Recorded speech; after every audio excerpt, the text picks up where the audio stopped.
Hello and welcome to the recap of Scorched Earth so far. Winslow here. Again, I'd like to welcome you to this clip video. I'm going to go ahead and highlight some of the finer points of the adventure so far. So we woke up in Scorched Earth, right next to a water node, started collecting some berries, and I went to go fight a cactus. Then there was a storm, and it didn't last. I chopped down my first tree. I really don't think you want me to do just a play-by-play of what this is, so let's talk about Scorched Earth in general and how much I like. Ark. Oh, here's where I beat my first friend. Oh, there's where I met my first enemy. Scorched Earth is one of the better maps that I think I've played on. It is not my favorite, that is Aberration, which will be next in sequence. But I wanted to just do kind of a recap for so far where the progression has gone on this playlist, to maybe save someone who's just wanting to check it out and see, well, where am I? And see that I'm going to be on episode 8 soon, that maybe doesn't want to spend 4 hours catching up. So basically on the first day, we went through and got basic materials, basic tools, and ended up building an adobe hut.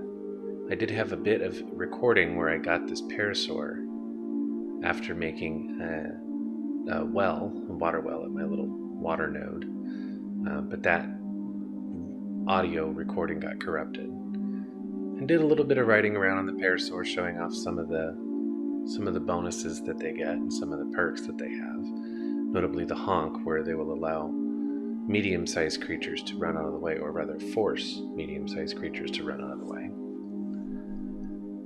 And the parasaur is a good all-purpose starting mount. A lot of people discount them as useless, but I think they're pretty great. They don't do a lot of damage, but they'll get you where you need to go. In this episode here, we wanted to go to the sky. We wanted to fly. So I found and tamed a moth, which is the starter mount for Scorched Earth, for flying. They're passive, you can get them with a bow out, you can trap them in a tent. It was a lot of fun. Getting it, finding the good one was really not so fun. It did take me about 3 hours. And there's our moth.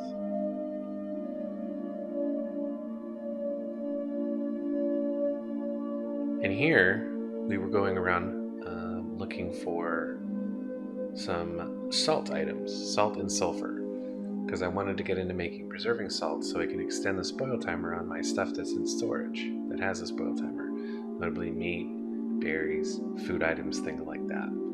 So in part 4 here, I found good places to find salt, some good places for sulfur, found a really, really good red drop, and then I kind of showed you how to make it and some of the primary uses for the preserving salt. It was a lot of fun. It was nice to go out and adventure on the moth and just get a big chore out of the way. Winter Wonderland started, and I started out with a cap. We found a gacha clause, and I showed what we've got for some of the presents and stuff that you can get from them. And in this episode, we were looking to upgrade our flight to an Argentavis. I had previously spent time on the live stream searching for an RG and could not find a decent one. I spent a total of about 3.5, maybe 4 hours flying around total before I found this 130.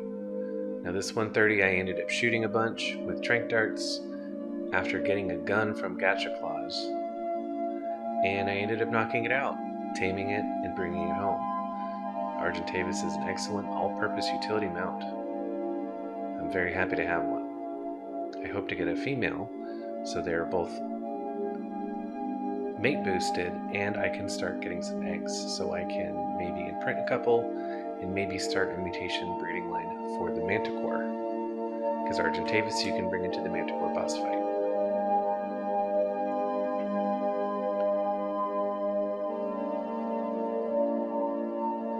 I also passed 40 subscribers on this episode, and I do genuinely want to thank everyone for supporting the channel. Here what I did is I'm showing off the start of gardening and electricity. So this is the water and power. I laid pipe all the way down to the water, and I made a generator, ran some cable, and set up my workshop. Finally got the workshop powered. Got some fridges after a little bit of work in the desert, picking up a couple of mantis. And now I'm able to better refrigerate and extend spoil timer on consumables and food items, as long as my generator is not broken, which that reminds me I need to check it because it's probably broken.